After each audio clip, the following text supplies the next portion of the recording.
रेगे जो एक साईं बाबा के भक्त थे और वो अक्सर दर्शन करने आया करते थे शिरडी में, और वो राधा कृष्ण माई के घर या फिर अन्य भक्तों के घर ठहरा करते थे। 1916 की ये घटना है और ये घटना बहुत ही खास है और ये आपको ठीक तरह से बताएगी किस तरीके से रिश्ता होता है, एक गुरु और एक शिष्य की बॉन्डिंग होती है, किस तरीके से उनका रिलेशन होता है। हुआ ये कि एक बार 1916 में राधा कृष्ण आई के ही घर में ठहरे हुए थे रेगे साहब, और जो रेगे साहब है उनको अचानक से साईं बाबा ने द्वारका माई में बुलाया। द्वारका माई में बुलाने के बाद साईं बाबा बहुत खुश थे और उन्होंने रेगे साहब को अपने सामने बैठाया, और सामने बैठवाने के बाद रेगे साहब से उन्होंने कहा कि आज मेरा मन कर रहा है, तुम जो मांगोगे वो मैं तुम्हें दे दूंगा। और फिर बाबा बोलते हैं कि मांगो जो मुझसे मांगना है तुम्हें, और जो तुम मांगना चाहो, और अगर धन मांगना चाहो तो चाहे 5 रुपये 100 रुपये, जितने रुपये या जो इच्छा तुम्हें हो वो तुम मुझसे मांगो, और वो मांगने के साथ ही मैं तुम्हारी उस इच्छा को पूरा कर दूंगा। मांगो जो मांगना है। रेगे चुप रहे और रेगे ने बोला नहीं, और फिर रेगे मन ही मन ये सोचने लगे, और उनको ये बात मालूम भी थी कि मेरे मांगने से कुछ नहीं होता, जो मेरे लिए सही है वो मेरे सद्गुरु साईं बाबा मुझे देंगे, और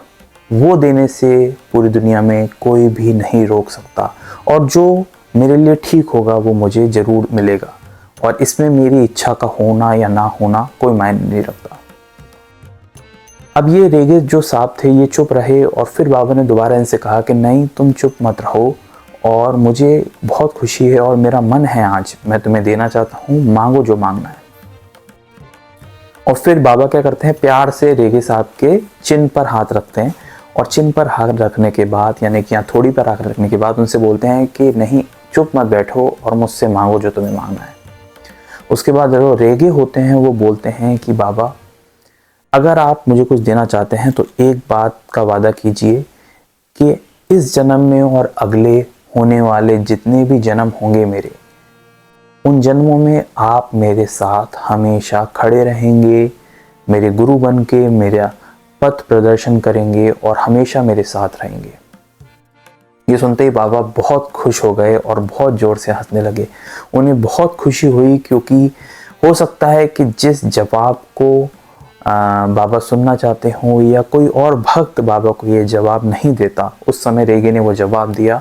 और बाबा खुश होते हुए रेगे से ये बोलते हैं कि बिल्कुल, मैं तुम्हें वादा करता हूँ कि इस जन्म में और अगले जिस भी जन्म में तुम जहाँ भी रहोगे, मैं तुम्हारे साथ खड़ा रहूँगा, तुम्हारा हमेशा मार्गदर्शन करूँगा, तुम्हारे भीतर भी और तुम्हारे बाहर भी, दोनों तरफ जहाँ तुम मुझे ढूंढोगे, जहाँ तुम मुझे देखना चाहोगे, जहाँ तुम मेरा ध्यान करोगे, वहाँ मैं तुम्हें खड़ा मिलूँगा। और कई सारी कहानियाँ हमें जानने को मिलती है जिसमें बाबा ने रेगे की बहुत हद तक मदद की, और रेगे साहब का भी हम शुक्रगुजार हैं, क्योंकि उन्होंने इतनी इम्पॉर्टेंट कहानियाँ, इतनी इम्पॉर्टेंट स्टोरीज़ जो उन्होंने बाबा के सामने बैठकर सुनी हैं, देखी हैं और महसूस की हैं, उन्होंने हम सब के साथ शेयर की।